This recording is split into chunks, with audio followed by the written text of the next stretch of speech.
Supreme court से निकाय चुनाव को लेकर हरी झंडी मिल गई है। निकाय चुनाव में किस तरीके से बीजेपी एक रणनीति के तहत यहां पर चुनाव लड़ेगी, यही हम खास बातचीत कर लेते हैं राज्यसभा सांसद डॉक्टर लक्ष्मीकांत वाजपेयी से। डॉक्टर साहब, आपसे जानना चाहूंगा कि देखिए, एक तरीके से माना जा रहा है कि चुनाव को तो हरी झंडी मिल गई है, किस तरीके से रहेगा चुनाव का, क्या लग रहा है पिछली बार में और अब में अंतर? सुप्रीम कोर्ट में पिछली बार सरकार गई थी और ये कहने के लिए गई थी कि हमने जो निर्णय लिया है आरक्षण का ओबीसी का, उस पर सुप्रीम कोर्ट ने कहा था कि नहीं, यहाँ पे कमेटी बनाकर विचार कर लीजिए।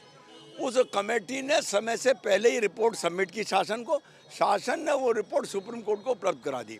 सुप्रीम कोर्ट ने शासन से कहा है कि अब आप इस पर काम शुरू करिए।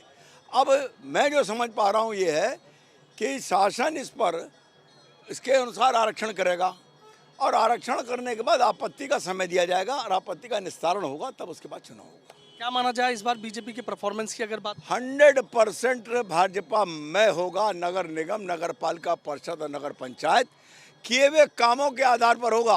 केंद्र की सरकार ने जो गरीब जनता के लिए काम किए हैं, राज्य की सरकार ने जो गरीब जनता के लिए काम किए हैं, उनके आधार पर हम वोट मांगेंगे और उस कृतित्व के आधार पर नगर निगम, नगर पालिका परिषद और नगर पंचायतें पूरे प्रदेश में क्लीन स्वीप होगा भाजपा के पक्ष में। अच्छा डॉक्टर साहब, जिस तरीके से आप देख रहे हैं राहुल गांधी की सदस्यता चली गई, अब तमाम विपक्ष एक तरीके से एकजुट नजर आ रहा है, कांग्रेस भी इस मामले को उठा रही है, आपको लग रहा है कि इसका असर निकाय चुनाव या 24 में कुछ पड़ेगा? हताश और निराश विपक्ष मरता क्या ना करता के अंतर्गत विपक्ष इस वक्त शोर मचा रहा है।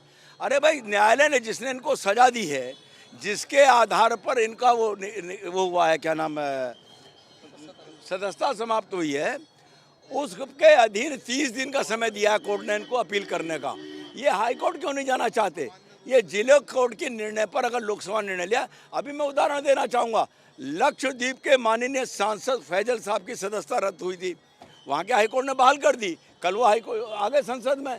ये संसद में नहीं जाना चाहते क्योंकि मालूम है कि संसद में वही होना है जो नीचे हुआ है, इसलिए ये जनता के बीच में उपद्रव करना चाहते हैं।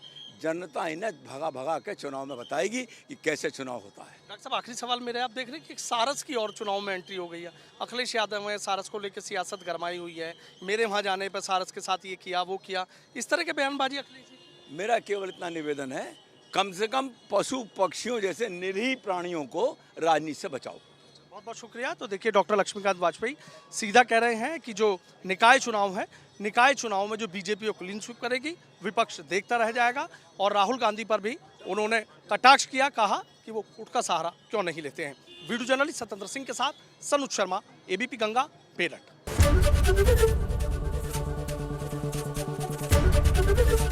एबीपी गंगा, खबर आपकी, जुबान आपकी।